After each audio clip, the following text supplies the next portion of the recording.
మంచిర్యాల జిల్లా చెన్నూరు మండలం బావురావుపేట ఐకేపీ కొనుగోలు కేంద్రాన్ని జిల్లా కలెక్టర్తో కలిసి మంత్రి వివేక్ పరిశీలించారు.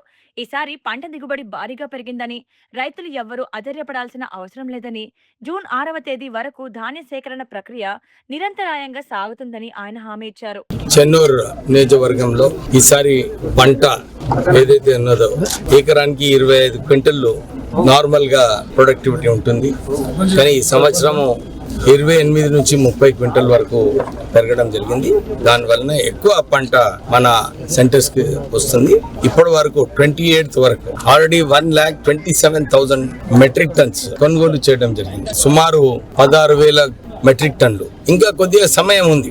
మన వర్షాకాలం వచ్చే వరకు ఇంకొక 30-40 వేల టన్నుల కొనుగోలు అవుతుంది. అంటే ఈ సంవత్సరము సుమారు 1,60,000 మెట్రిక్ టన్నుల వడ్లు కొనుగోలు చేయడం జరుగుతుంది.